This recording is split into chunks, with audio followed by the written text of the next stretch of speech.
이번에는 학교 단위의 실천 사례를 듣겠습니다. 학교 단위 실천이 점점 어려워지고 있습니다. 하지만 이제 수업이 변하면 학교가 변한다 이런 말들은 이제 우리가 그렇게 하기 위해서 대공에서는 학교 시스템 얘기들을 많이 하잖아요. 그 모든 것들이 사실은 우리가 있는 학교 단위의 실천을 꿈꾸면서 이제 말해지는 것이라고 생각합니다.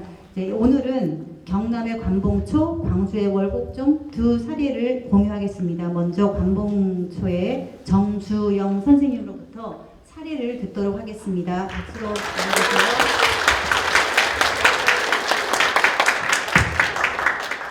15분인데 좀 더 하셔도 됩니다. 제가 사실 2년 전 전국 세미나에서 이 내용을 발표를 했었는데 그때 제가 시간을 그때 너무 많이 넘겨가지고 그때 다 트라우마가 있어서 오늘은 이렇게 타임을 맞춰놓고 시작하겠습니다. 그리고 내용이 좀 크게 차이는 안 날 것 같아서 또 들으시는 분들께 좀 양해 말씀을 드리고 그리고 운영위원 선생님들께서 다 아실 텐데도 2년 만에 또 이런 부탁을 하실 때는 뭔가 이유가 있으시겠죠. 그래서 제가 좀 반복하는 것 같아서 좀 부끄럽지만 그래도 시작해 보도록 하겠습니다. 근데 제목이 바뀌었습니다.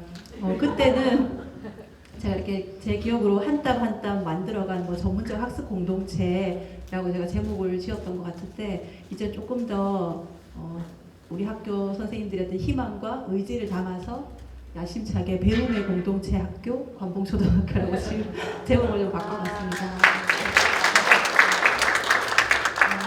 학교 소개를 잠시 드리면 그 교육인적자원부의 2006년 소규모 통폐합으로 이제 이 학교도 굉장히 그 폐교 위기에 있는 학교였고요.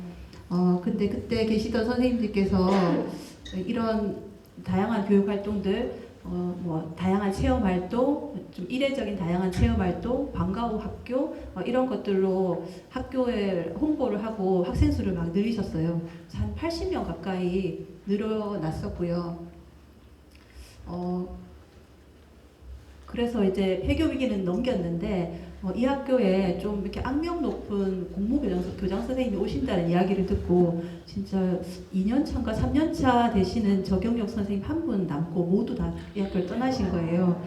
그래서 마침이라고 말씀드리기 좀 그렇지만 그때 저희가 이제 바깥에서 혁신학교 공부를 하고 있던 그런 연구회 모임이 있어서 우리 이렇게 공부만 하지 말고 한 학교에 모여서 한번 혁신학교를 만들어보자 하고 몇 사람이 이렇게 들어갔습니다. 그래서 겉으로 볼 때는 학생 수가 늘어났기 때문에 이제 위기는 사라졌다라는 생각을 했고 우리는 여기서 이제 꿈만 펼치면 된다고 생각했는데 저희가 생각했던 것은 좀 학교에서 교육과정과 수업이 중심이 되는 학교 그리고 아이들이 저희는 좀 초등이니까 1학년 선생님, 2학년 선생님 다를 때마다 아이들이 좀 겪는 혼란 그런 것들을 줄이고 어떤 교사의 어떤 자발성을 키울 수 있는 그런 학교를 좀 꿈꿨는데 이 학교가 원래 갖고 있었던 어떤 방과후라든지 다양한 체험활동 막 그때 개성으로 현장 수학여행도 가고 그랬더라고요. 그런 걸 좋아서 오시는 분들이 있었고 그런 보호자분들은 한 3학년 때까지는 이런 학교에서 좀 시골 학교에서 재미나게 잘 놀다가 공부해야 되는 4학년쯤 되면 다 전학을 가실 생각을 많이 하고 계시더라고요. 그래서 이게 좀 뭔가 뿌리가 튼튼하지 않고 바른 방향이 아니라는 생각을 했고 그래서 저희가 이제 행복학교라는 걸 도전을 하게 되었습니다. 저희 그 경남에서는 혁신학교를 행복학교라고 하거든요. 그래서 2016년에 행복맞이학교를 하고 2017년부터 2020년까지 행복학기 4년 1기를 마치고 또 다시 2021년부터 2024년까지 또 재지정을 하고 그리고 2025년도는 어떻게 될지 마지막에 말씀을 드리겠습니다. 그리고 이제 저는 이 이야기는 좀 많이 해서 또 이런 시스템은 다른 학교에서도 많이 가지고 있어서 좀 간단히 설명을 드리면 저희는 이제 매주 수요일 이렇게 5교시 수업을 마치고 2시 반에서 4시 반까지 매주 전학공을 하고 있습니다. 그래서 이제 3주 사이클로 이렇게 돌아가거든요. 그래서 첫 주에는 이렇게 같이 교육과정 읽기를 합니다. 이렇게 하게 된 것도 뒤에 좀 설명을 드리겠습니다. 그리고 이제 첫 번째 때 교육과정을 읽고 그날 좀 이렇게 많이 더 이야기가 나누게 되면 단원 구성 정도를 할 수가 있거든요. 그러고 나면 수업자 선생님께서 두 번째 주에 이렇게 활동지를 좀 만들어 오십니다. 그럼 이걸 가지고 이제 협의를 합니다. 그래서 좋아서 처음에는 이렇게 뭐 텍스트 선정하는 것부터 막 엄청 시간이 많이 걸리고 고민이 많이 됐었거든요. 그런데 좀 시간이 갈수록 디자인을 활동지에 좀 머무르지 않고 어떤 수업 상황에서는 어떻게 할까까지도 좀 논의가 되더라고요. 그리고 이렇게 제가 아이들 눈에 선글라스 이렇게 수업을 하고 이렇게 그날 오후에 협의를 하는데 예전에는 뭐 5교시에 하기도 하고 또는 다른 아이들 다 수업 마친 6교시에 수업 나눔을 하고 협의를 하게 됐는데 그러니까 아이들이 좀 너무 체력적으로 힘들어 하더라고요. 그래서 저희 학교는 1, 2교시랑 3, 4교시 사이에 40분의 쉬는 시간이 있거든요. 그래서 그 수업 나눔은 그 시간에 합니다. 그래서 그 시간에 아이들은 좀 바깥에서 놀이할 때 그 밤만 행복 시간을 좀 순서를 바꿔서 그 시간에 저희가 모두 가서 수업을 볼 수 있는 그런 환경을 만들었습니다. 일단 전학공은 이렇게 저희가 좀 진행을 하고 있는데 이렇게까지 되기까지가 사실 좀 더 궁금하실 것 같아서 그 부분을 말씀드리도록 하겠습니다. 이제 이 전에 학교에서 제가 원래 있던 학교에서 선생님들하고 수업 협의나 이런 전문적 학습 공동체를 참 해보고 싶었거든요. 근데 가로막는 것들이 참 많더라고요. 그래서 여기 오면 선생님들한테 당장 우리 수업 공부하자 이렇게 그냥 제시했을 때 어려움이 있을 것 같아서 선생님들이 좀 힘들어 하실 것 같은 것들을 제가 생각해보고 그런 것들을 하나하나 이렇게 걸림돌을 치우는 것부터 좀 하면 좋겠다 그런 생각을 했고 첫 번째는 그 일률적인 어떤 계기교육 저희 초등 같은 경우에는 뭐 창의적 체험 활동이 뭐 102시간씩 학년별로 있지만 그게 교사의 재량권이기보다는 연구부장 선생님이 102시간을 거의 다 짜주는 게 많아요. 그래서 그 시간에 대한 재량권이 전혀 없고 그리고 또 각종 대회 이렇게 참여를 하다 보면 그 참여하기 위한 연습 시간을 수업 시간을 막 빼서 오늘은 합창부 연습이 있으니까 5교시 합창부 아이들이 수업을 못 들어온다는 그런 걸 막 방송으로 내보내고 이런 그런 교육과정 속에서 이렇게 수업 중심으로 공부하기 참 어렵겠다 그런 생각을 했고 그래서 선생님들에게 교육과정에 대한 어떤 자율권과 그 동시에 책임을 가질 수 있도록 하는 게 필요하겠다는 생각을 했습니다. 그래서 두 번째는 교장 선생님 관리자분인데요. 교장 선생님들이 어디 바깥에 연수나 출장 다녀오시면 이렇게 연구부장이나 교무부장 불러서 다른 학교는 이런 거 하는데 우리도 해보자 이런 얘기 많이 하시잖아요.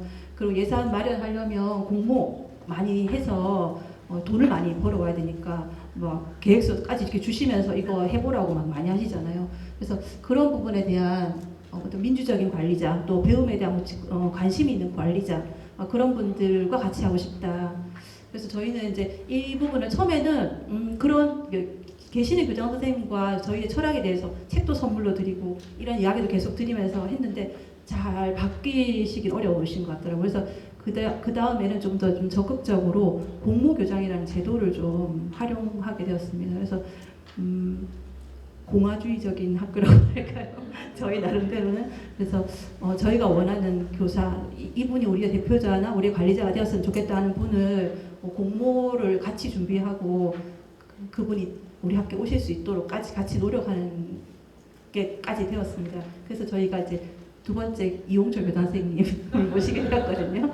그래서 이런 부분도 걸림돌이라고 생각했고 세 번째는 저희 초등은 각자 교실에 있다 보니 그 중등 선생님들보다도 되게 개인적인 개별화가 많이 되어 있어요. 그래서 나만 아니면 괜찮은 또 옆반의 일은 좀 안 됐거나 마음은 쓰이지만 결국에 해결은 그 사람이 해야 되는 그런 자기의 몫으로 남겨져 있다든지 그런 상호 불간섭주의라든지 또는 경쟁하는 문화 뭐 승진을 이유로든 어떤 여러 가지 이유로 경쟁하는 문화들이 있는데 그게 또 저희가 어떤 동료적인 협동하는 문화를 만드는 데 큰 해가 되는 것 같았습니다. 그래서 협력적인 동료 문화 만들기 뭐 성과급 나누기부터 이런 것들을 실천을 하면서 동료 문화를 만들어 봤습니다.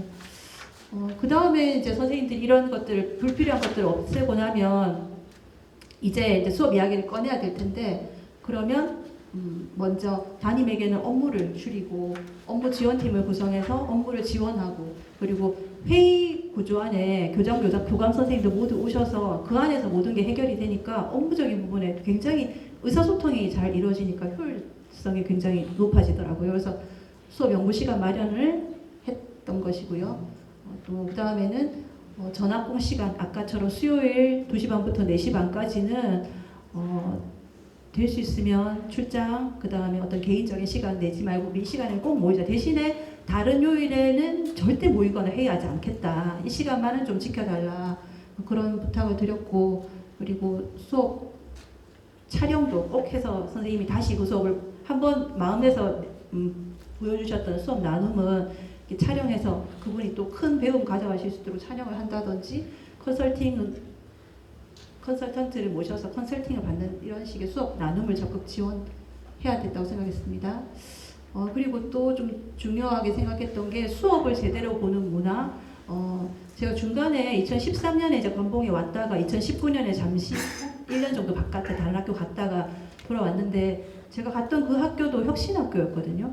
근데 여전히 수업 보는 데 있어서는 그대로인 것 같았습니다.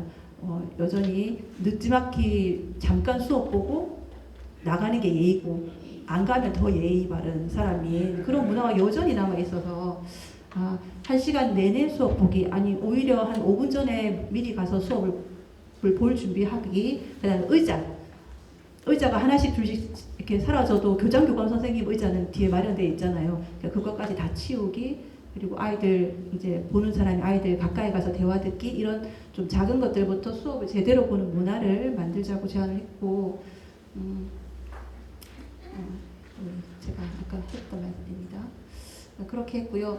그리고 이제 그때 제가 갔을 때는 배움의 공동체를 같이 하기에 아직 마음을 열지 못한 분들이 많았기 때문에, 이제 이건 제가 했던 가장 촌스러운 방법인데, 이제 제가 제일 수업을 하고 싶으니까 연구부장도 맡고 학교 밖 연구회에서 동료를 찾고, 그래서 전문적 학습 공동체 담당자도 제가 하고 수업도 먼저 열고 뭐 이렇게 할 수밖에 없었습니다.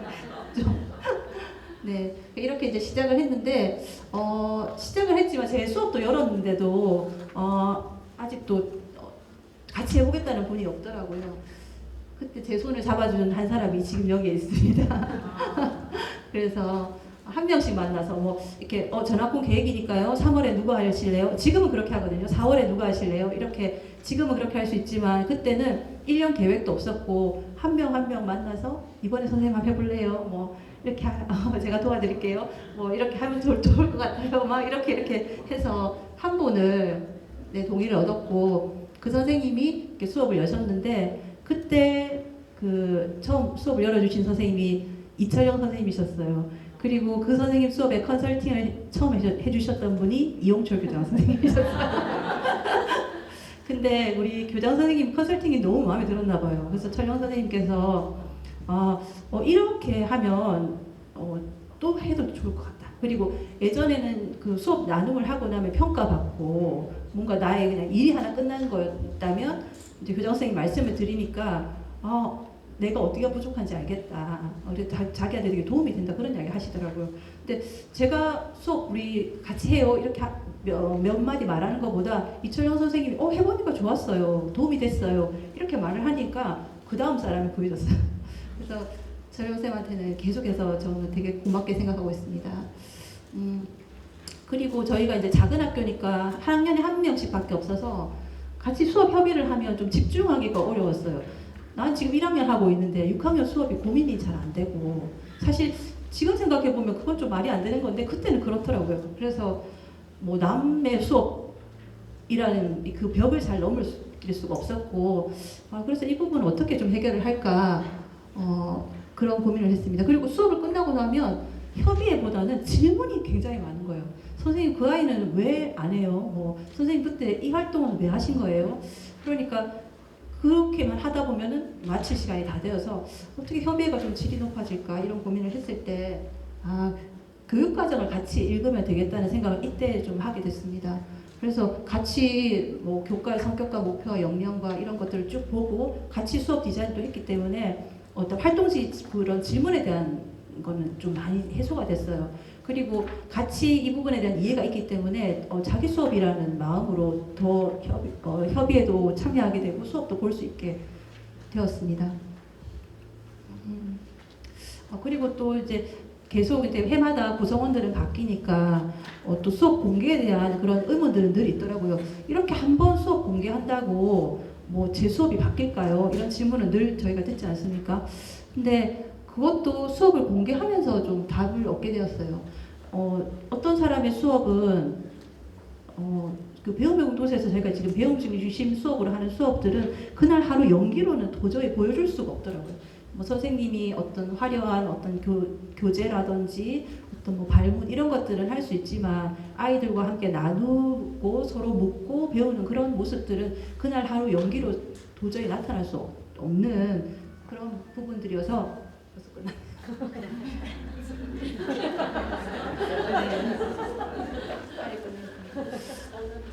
그래서 오히려 그렇게 수업을 하고 나면 내가 평소에 이렇게 수업을 해야 되는구나 하고 좀 깨닫는 그런 계기가 되었던 것 같습니다. 그리고 수업 컨설팅도 굉장히 중요합니다. 저희 이제 이철영 선생님께서 큰 도움을 받았다고 하셨던 것처럼 교수님을 모시고 컨설팅을 받으면 제일 좋겠지만 일상적으로 자주 뵐 수는 없기 때문에 그런 교수님을 못 모실 경우에는 주변에 배움의 공동체에서 같이 공부하고 있는 다른 선생님이 어떤 컨설팅을 받는 부분도 어떤 수업 컨설팅 그리고 수업을 보신 분이 그 수업을 보는 관점 그런 것들도 배우게 되는 것 같더라고요. 그래서 학교에서 우리끼리만 할 때와 컨설턴트를 부를 때는 좀 확연한 차이를 볼 수 있었습니다. 그리고 기회가 되면 좀 이렇게 예전에는 전달 연수라는 말이 많았지 않습니까? 한 사람이 대표로 가서 수업 연수를 듣고 와서 전달해주는. 그래서 처음에 그 교장 선생님께서 제가 어떤 연수에 선생님 한 3명이 같이 가겠다고 하니까 한 사람만 대표로 갔다 와서 전달하면 되지 왜 3명이 가냐고 그러신 적이 있었는데 그런 게 아니고 같이 연수를 듣고 그날 배운 것에 대해서 이야기 나누는 게 이렇게 동시에 성장하는 데 큰 도움이 되었습니다. 그래서 같이 세미나 가고 또 지금은 우리 학교에 같이 있는 김형원 선생님 그때는 서포에 계셨거든요. 사천에 그 우리 김형원 선생님 수업 보러 같이 가자고 이렇게 해서 같이 가서 수업 보러 가고 그렇게 했습니다. 그리고 저기 지금 점프라고 지금 자꾸 바뀌는 걸 보셨는지 모르겠지만 2020년부터 그전에는 배움 중심 수업을 한다. 왜 니네는 배움의 공동체만 하냐. 뭐 국부로 수업도 있고 배움 중심이라고 하면 많은데 그런 이야기를 들을 때 좀 난처하고 뭔가 철학에 대한 이야기를 길게 하는 것이 부담스러워서 좀 배움 중심 수업이라는 이름 뒤에 좀 숨었던 것 같아요.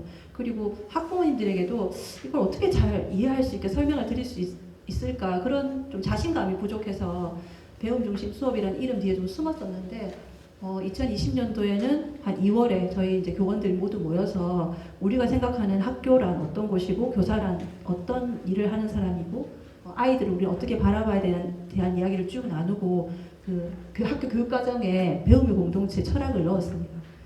그리고 이때부터는 교육과정 설명회에서도 부모님 보호자들께도 우리는 이런 수업을 한다. 이걸 왜 이런 수업을 하는지 연구부장 선생님이 직접 그 설명도 드리고 그래서 학부모 초청 공개 수업도 배움의 공동체 방식으로 그대로 진행을 했습니다. 학부모님들도 이게 뭔지는 정확하게 모르시지만 그런 수업 기록에 꼭 아이들이 대학생들처럼 공부한다고 이렇게 적어주시더라고요. 그리고 아이들이 이야기하는 수준이 높고 우리들보다도 더 자기 생각을 잘 말하는 것 같다. 그런 이야기를 해주셨어요. 이렇게 하고 있고 또 저희가 이런 부분이 저희 이제 초등의 교육과정은 1년짜리거든요. 매년 2024년 교육과정, 2025년 교육과정 1년짜리인데 그런 게 아니라 이게 좀 학교에 지속적으로 유지될 수 있는 방법도 이 교육과정에 넣는 방법이라는 생각이 들었고 그래서 저희가 지금 생각하고 있는 이런 것들을 다 놓고 이것을 갈아엎는 방식이 아니라 매년 여기에 좀 수정하고 보완하고 하는 방식으로 교육과정을 만들어가고 있습니다. 그리고 아까도 이제 코로나 이야기 나왔었는데 저희도 이때 참 어려웠거든요. 매 아이들하고 모둠을 하고 이렇게 얼굴을 봐야 되는데 줌으로 얼굴을 봐야 되고 초등에서 줌을 연 것도 저희는 거의 좀 빠른 편에 속했었거든요. 그런데 너무 어렵더라고요. 그래서 이때 저희는 좀 더 자주 만났어요. 아이들은 못 봤지만 교사들끼리 자주 만났고 우리 내가 지금 막 가고 있는 길이 맞나. 그래서 진짜 어려울 때 이렇게 우리가 이렇게 모이는 거 보니 우리 진짜 동료가 맞는 것 같다. 그리고 이 시기를 잘 견디고 나니 또 좀 코로나 이후에 다시 복귀하는데 시간이 많이 걸리는 학교들이 있는데 저희는 그래도 좀 그나마 그런 부분을 좀 짧게 그런 시기를 좀 짧게 가져갈 수 있었습니다. 우리 여기 김나리 선생님이에요.